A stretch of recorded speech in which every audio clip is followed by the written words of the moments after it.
சர்க்கரை வியாதினா நாங்கள்லாம் படிக்கிற காலத்துல சர்க்கரை வியாதி யாருக்கு வரும் அப்படின்னா வேடிக்கையாக சொல்லுவோம், அதெல்லாம் முட்டுல பசி எடுக்கும் போது முந்திரி பருப்பை வறுத்து சாப்பிட்றவங்களுக்கு வரும். பணக்காரர்களின் வியாதி, இன்னும் அதை ஆங்கிலத்தில் ரிச் மேன் டிசீஸ்னே எழுதியிருக்கிற காலம்லாம் உண்டு. அவங்களுக்கு மட்டும்தான் சர்க்கரை வியாதி அப்படிங்கிறது வரக்கூடிய காலம் இருந்துச்சு. ஆனால் இன்றைய சூழல் அப்படியா இருக்கு. சர்க்கரை வியாதிங்கிறது பணக்காரர் ஏழைங்கிற வேறுபாடெல்லாம் இல்லை. 25 வயசு 30 வயசுலேயே இன்னைக்கு பெரிய அளவில் கூடிக்கொண்டிருக்கு. இப்போ ஒரு கடந்த ஆண்டு ஜூன் மாதத்தில் ஒரு பெரிய ஆய்வு வெளியாச்சு.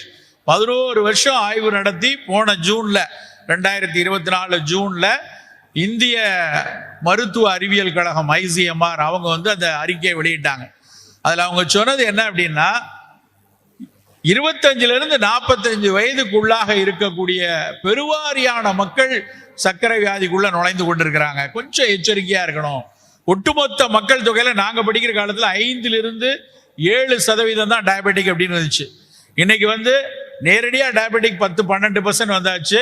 சர்க்கரை வியாதிக்குள்ள நுழைகிறவங்க another 15% இருக்கக்கூடிய ஒரு சூழல் இருக்கு. இப்படி இந்த எண்ணிக்கைகள் 45 வயசுக்குள்ளதான் இருக்கும் மேக்சிமம். இவர்கள் தான் மாற்றத்தை இந்த சமுதாயத்தில் கொடுக்க முடியும். ஒரு வீட்டிலோ ஒரு சமூகத்திலோ ஒரு ஊரிலோ ஒரு நாட்டிலோ எந்த ஒரு இலக்கிலும் மாற்றத்தை கொடுக்கக்கூடிய வயதுனா 25-45 வயசு தான். ஆங்கிலத்தில் ப்ரொடக்டிவ் ஏஜ் ஸ்பேன் அப்படிம்பாங்க. அந்த ப்ரொடக்டிவ் ஏஜ் ஸ்பேன் தான் இன்னைக்கு சிக்கலாகவும் இருக்கு. இப்படி இருக்கக்கூடிய 25-45 வயதுல இருக்கக்கூடிய பல்வேறு நபர்கள்ல எய்தர் சர்க்கரை நோய் வந்ததாகவோ இல்லைன்னா வந்துருமோங்கிற ஒரு அச்சத்திலேயோ இல்லைன்றால் வந்தால் கூட மனதில் ஏற்றுக்கொள்ளாமல் அதெல்லாம் ஒன்றும் இல்லை, எனக்கு ஒன்றும் இல்லை, நான் மேனேஜ் பண்ணிக்குவேன், சும்மா இவங்க நம்பரை மாற்றி சொல்லிட்டு இருக்காங்க, அப்படி தன்னைத்தானே ஏமாற்றி கொண்டு நோய்வாய்ப்பட்டக்கூடிய கூட்டம் தமிழகத்தில் அதிகமாக இருக்கு.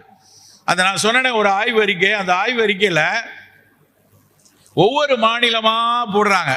எந்த மாநிலத்தில் மிக அதிகமாக இருக்கோ அதுக்கு ஒரு சிகப்பு நிறம், மிக அதிகமாக சர்க்கரை இருந்ததுன்னா சிகப்பு நிறம், கூடிக்கொண்டே இருக்கிறதுக்கு இளஞ்சிவப்பு ரோஸ் கலர்ல அந்த இது, அதுக்கப்புறம் இன்னும் கூடிரும் இப்பதான் துவங்க ஆரம்பிச்சிருக்கு அப்படிங்கிற இடத்துல பழுப்பு நிறத்தில் ஒவ்வொரு மாநிலங்களாக அந்த கட்டுரையில படம் போடுறாங்க. நம்ப மாட்டீங்க, நம்மளுடைய தமிழ்நாடு ரத்த சிவப்புல இருக்கு.